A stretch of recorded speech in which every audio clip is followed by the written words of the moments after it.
नमस्कार। मैं वीके शास्त्री अपने चैनल के माध्यम से आप सभी दर्शकों का बहुत बहुत स्वागत करता हूं। साढ़े साती की चिंता छोड़ो, गुरु आए हैं करने कल्याण। जी हाँ, ग्रहों के महामंत्री, देवताओं के गुरु, ज्ञान, धन, संतान, विवाह, मान सम्मान, भाग्य, शिक्षा और धर्म के कारक देवगुरु बृहस्पति 1 मई 2024 दोपहर 1:45 पर अपनी वर्तमान अग्नि तत्वीय राशि मेष राशि को छोड़कर दैत्य गुरु शुक्र की भू तत्वीय राशि वृषभ राशि में गोचर करेंगे और 14 मई 2025 तक वृषभ राशि में ही रहेंगे। इसके बाद मिथुन राशि में चले जाएंगे। देवगुरु इस गोचर काल में 9 अक्टूबर 2024 को वृषभ राशि में ही मार्गी से वक्री होंगे और 4 फरवरी 2025 को पुनः मार्गी हो जाएंगे।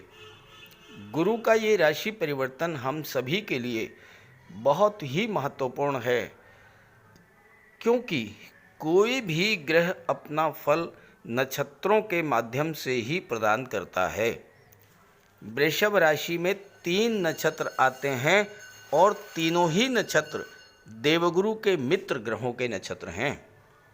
कृतिका, रोहिणी और मृगशिरा, जो कि सूर्य, चंद्रमा और मंगल के नक्षत्र हैं। 13 जून तक देवगुरु का गोचर कृतिका नक्षत्र में रहेगा, जो कि सूर्य का नक्षत्र है। तो देवगुरु सूर्य के माध्यम से अपना फल प्रदान करेंगे। 13 जून से 20 अगस्त तक देवगुरु का गोचर रोहिणी नक्षत्र में रहेगा, जो कि चंद्रमा का नक्षत्र है, और देवगुरु चंद्रमा के माध्यम से अपना फल प्रदान करेंगे। और 20 अगस्त से 28 सितंबर तक मृगशिरा नक्षत्र में गुरु का गोचर होगा, जो कि मंगल का नक्षत्र है, और मंगल के माध्यम से गुरु अपना फल देंगे। और इसके बाद पुनः 28 सितंबर को रोहिणी नक्षत्र में आ जाएंगे और चंद्रमा के माध्यम से अपना फल देंगे। इस तरह देवगुरु इस पूरे गोचर काल में अपने मित्र ग्रहों के नक्षत्रों के माध्यम से अपना फल प्रदान करेंगे और हम सभी जातकों के लिए अत्यंत कल्याणकारी होगा ये गोचर। तो मीन राशि के जातकों के जीवन पर गुरु के राशि परिवर्तन का क्या प्रभाव पड़ेगा, इसी का विश्लेषण करेंगे इस वीडियो में। ये विश्लेषण आपकी चंद्र राशि के आधार पर किया जा रहा है और वीडियो के अंत में मैं आपको देवगुरु के उपाय भी बताऊंगा। तो ये है मीन राशि के जातकों की कुंडली।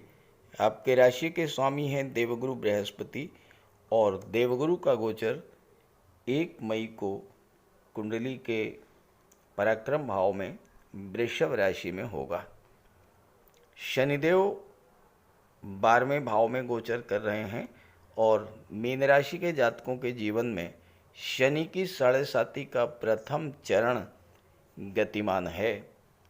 केतु 7वें भाव में है और गुरु और केतु के बीच में नवम पंचम का योग बन रहा है, त्रिकोण का संबंध बन रहा है। तो ये तो हैं ग्रह स्थितियाँ। देवगुरु के इस गोचर के दौरान मीन राशि के जातकों को अब साढ़े साती से डरने की कोई आवश्यकता नहीं है, क्योंकि शनिदेव आने वाले 6 माह तक 3 अक्टूबर 2024 तक गुरु के नक्षत्र पूर्वा भाद्रपद में रहेंगे और गुरु के माध्यम से ही अपना फल प्रदान करेंगे।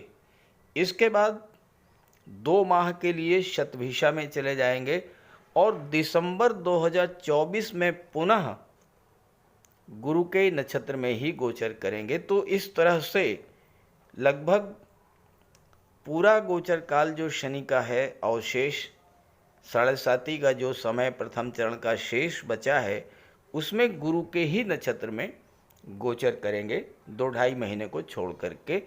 तो गुरु के माध्यम से जब फल देंगे और गुरु स्वयं अपने मित्र ग्रहों के नक्षत्र में गोचर कर रहे हैं, तो शनि भी अब आपको अत्यंत शुभ फल प्रदान करेंगे और शनि गुरु के प्रभाव से अब आपको 7.5 के कष्टों से राहत मिलनी शुरू होगी।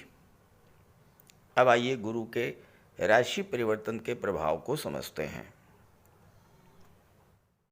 वर्तमान में देवगुरु आपकी कुंडली के धन के भाव में गोचर कर रहे हैं मेष राशि में, और पिछले 1 वर्ष का देवगुरु का जो गोचर रहा है 22 अप्रैल 2023 से 30 अप्रैल 2024 तक, वो आपके लिए बहुत ज़्यादा शुभ नहीं रहा। हालांकि देवगुरु सर्वथा शुभ फल देने के लिए ही जाने जाते हैं और अपने मित्र मंगल की राशि में गोचर था गुरु का, लेकिन जैसे ही गुरु मेष राशि में आए राहु के साथ चांडाल दोष बन गया। पूरे 6 महीने के लिए गुरु राहु का चांडाल दोष आपकी कुंडली के धन भाव में बना रहा। चांडाल दोष आपकी कुंडली में लगभग 8 वर्षों के बाद बना था और इस चांडाल दोष और 7.5 के कारण आपको अत्यधिक कष्ट झेलना पड़ा होगा।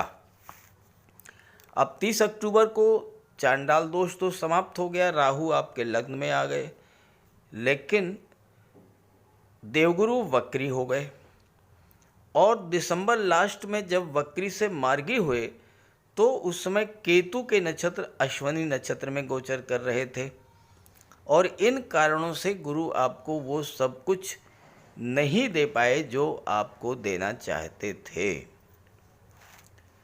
अब देवगुरु का गोचर आपके धन के भाव में था।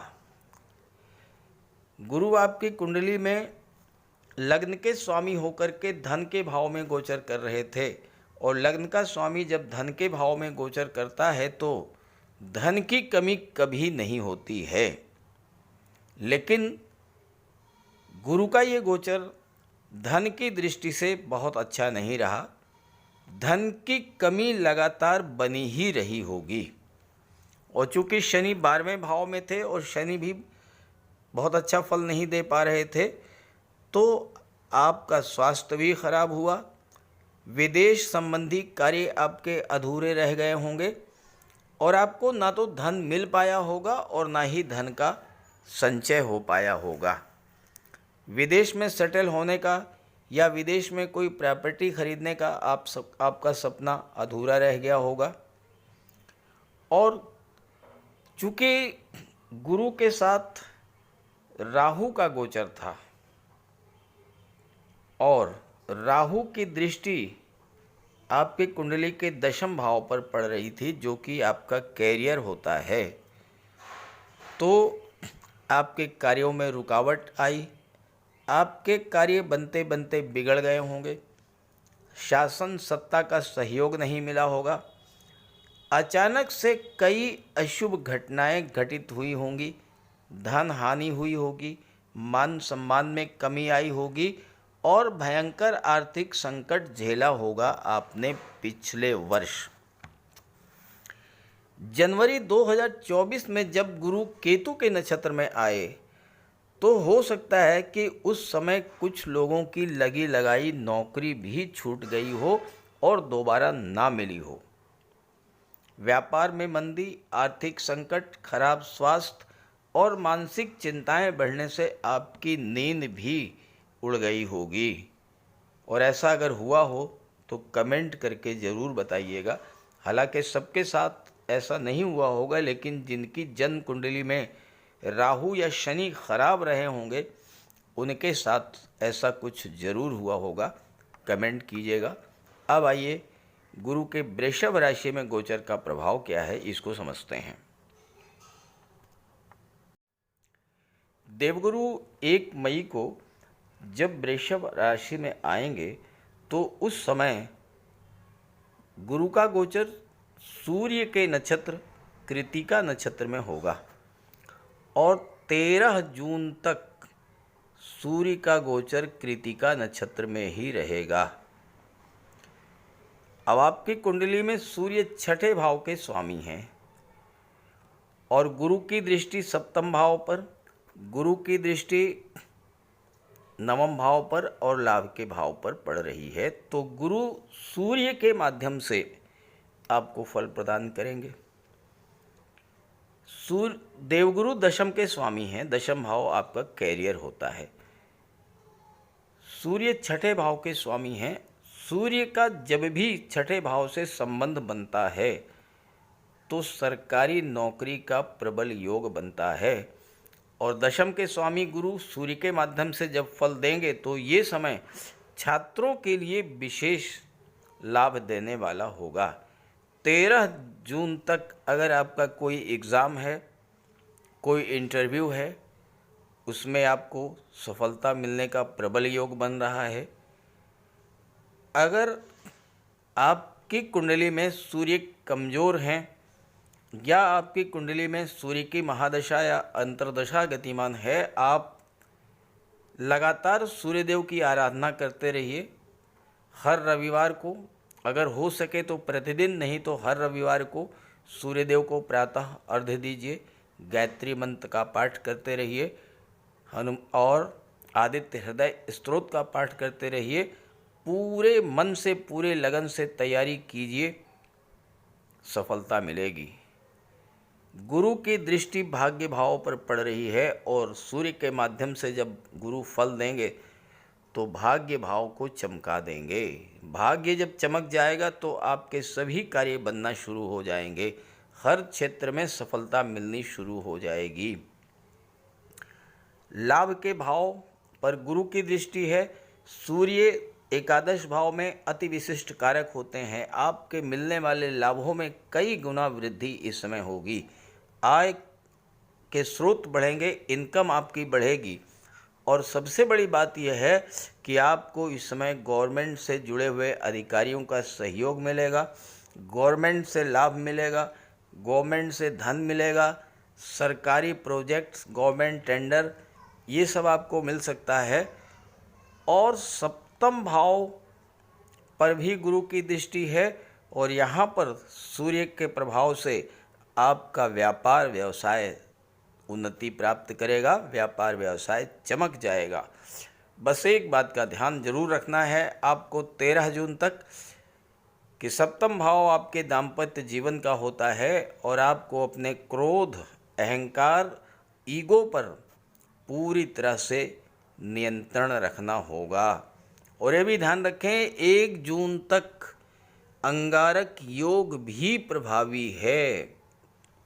मैंने अंगारक योग पर वीडियो बना रखा है, आप उसको देख सकते हैं मेरे चैनल से। 1 जून तक अंगारक योग भी प्रभावी है और ऐसे में आपको विशेष सावधानी रखनी है क्योंकि आपकी कुंडली में आपके लग्न भाव में ही अंगारक योग बन रहा है और अंगारक योग राहु और मंगल की दृष्टि सप्तम पर पड़ रही है। तो दाम्पत्य जीवन को लेकर के विशेष सावधानी रखनी है। जीवन साथी के स्वास्थ्य को लेकर के भी आप विशेष सावधान रहिएगा। 13 जून को देवगुरु नक्षत्र परिवर्तन करेंगे और चंद्रमा के नक्षत्र रोहिणी नक्षत्र में आ जाएंगे, तो चंद्रमा के माध्यम से अपना फल प्रदान करेंगे। अब चंद्रमा तो अत्यंत शुभ, सौम्य और शीतल ग्रह हैं और आपकी कुंडली में पंचम भाव के स्वामी हैं।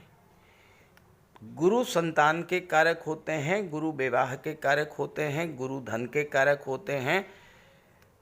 तो 13 जून से और 20 अगस्त का जो गोचर काल है, इस गोचर काल में आपको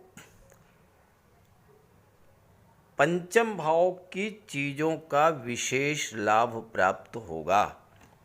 भाग्य तो साथ देगा ही, दाम्पत्य जीवन भी ठीक रहेगा, धन का लाभ भी होगा। विशेष उपलब्धियां आपको पंचम भाव की चीज़ों से प्राप्त होंगी क्योंकि पंचम भाव क्या है, ये इसके स्वामी चंद्रमा हैं। अब पंचम भाव लव रिलेशंस का होता है। चंद्रमा जैसा शुभ ग्रह इसका स्वामी और गुरु चंद्रमा के नक्षत्र में जब गोचर करेंगे तो रिलेशंस आपके बहुत प्रगाढ़ होंगे, रिलेशन में मधुरता आएगी। और इस गोचर काल में 13 जून से लेकर के 20 अगस्त तक आपके विवाह का भी योग बनेगा। गुरु सप्तम भाव पर दृष्टि डाल रहे हैं, यहाँ पर केतु बैठे हुए हैं।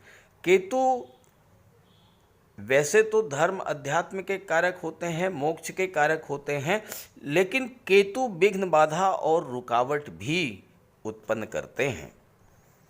लेकिन जब चंद्रमा के नक्षत्र में गुरु गोचर करेंगे तो आपके विवाह के मार्ग में जो बाधाएं आ रही थीं वो समाप्त होंगी। और केतु आकस्मिकता के भी कारक होते हैं। आप देखिएगा, अगर आप विवाह के इच्छुक हैं, अचानक से आपका विवाह तय हो जाएगा। हो सकता है बहुत से रिश्ते आपने देखे हों, रिश्ते आए हों, लेकिन फाइनल नहीं हो पाया हो। लेकिन 13 जून से 20 अगस्त के बीच जो गोचर काल रहेगा गुरु का, इसमें आपके विवाह होने के प्रबल योग बनेंगे। और विवाह के बाद आपकी भाग्योन्नति भी होगी, क्योंकि गुरु का संबंध भाग्य भाव से भी है। और धन की भी प्राप्ति होगी, क्योंकि लाभ के भाव पर भी गुरु की दृष्टि है। 20 अगस्त को एक बार फिर से देवगुरु नक्षत्र परिवर्तन करेंगे और नक्षत्र परिवर्तन करके मंगल के नक्षत्र मृगशिरा नक्षत्र में आ जाएंगे। 20 अगस्त से लेकर के और 28 नवंबर तक, 20 अगस्त से लेकर के 28 नवंबर तक मंगल के नक्षत्र में रहेंगे, मृगशिरा में। और मंगल आपके भाग्य के स्वामी हैं, धन के स्वामी हैं, और गुरु पराक्रम पुरुषार्थ के भाव में बैठे हुए हैं। जब मंगल के भाव नक्षत्र में गोचर करेंगे, भाग्य का जबरदस्त साथ मिलेगा आपको। लेकिन एक बात का ध्यान रखना है, आपकी कुंडली में राहु बैठे हैं लग्न के भाव में, और राहु की दृष्टि भाग्य पर पड़ रही है। गुरु की भी दृष्टि है, राहु की दृष्टि भी पड़ रही है। तो आपको एक बात का ध्यान रखना है कि नवम भाव जो है ये धर्म अध्यात्म का है, धार्मिक यात्राओं का है, तीर्थ यात्राओं का है। गुरु के इस गोचर का, पूरे वर्ष के गोचर का अगर आप पूरा लाभ लेना चाहते हैं और आप चाहते हैं कि भाग्य आपका साथ देता रहे, तो आप धार्मिक यात्रा पर जरूर जाइए, देव दर्शन के लिए जरूर जाइए, घर में पूजा पाठ मांगलिक आयोजन कीजिए, और कम से कम एक बार गंगा स्नान अवश्य कर लीजिए। यही राहु जो कि भाग्य में बाधक बनते हैं, आपके भाग्य को चमका देंगे। मंगल के नक्षत्र में है, मंगल धन के स्वामी हैं। इस समय 20 अगस्त से 28 नवंबर के बीच आपका धन का भंडार भरेगा, बैंक बैलेंस बढ़ेगा। चूँकि गुरु तीसरे भाव में है, आपके पराक्रम पुरुषार्थ में भी वृद्धि करेंगे। आपके अंदर कार्य करने की असीम ऊर्जा होगी, नए उत्साह के साथ अपने कार्यों को आप पूरा करेंगे, और कार्य जब पूरा होगा तो धन की प्राप्ति होगी और धन का संचय भी होगा। और 28/11 के बाद पुनः गुरु चंद्रमा के नक्षत्र में रोहिणी में आ जाएंगे, और वही फल देंगे जो कि मैंने पहले बताया है, जब गुरु चंद्रमा के नक्षत्र रोहिणी नक्षत्र में 13 जून से 20 अगस्त के बीच में थे। तो इस तरह से गुरु के राशि परिवर्तन का प्रभाव नक्षत्र गोचर के आधार पर मैंने समझाया है आपको। अगर ये बात आपको समझ में आ रही है, अच्छी लग रही है, अपने साथियों मित्रों को भी ज़रूर शेयर कीजिएगा। जो उपाय, जो सावधानियां मैंने बताई हैं उसको पालन कीजिएगा, और फिर देखिएगा कि कितना बड़ा लाभ आपको मिलता है। और हाँ, देवगुरु अगर आपकी जन्म कुंडली में कमज़ोर हैं, या आपके जीवन में गुरु की महादशा, अंतरदशा या प्रत्यंतर दशा गतिमान है, तो उपाय जरूर कीजिएगा गुरु का। बात करते हैं उपायों पर। कुंडली में देवगुरु बृहस्पति का बहुत ही महत्वपूर्ण स्थान है, क्योंकि देवगुरु कुंडली के पंचम और नवम भाव के कारक होते हैं।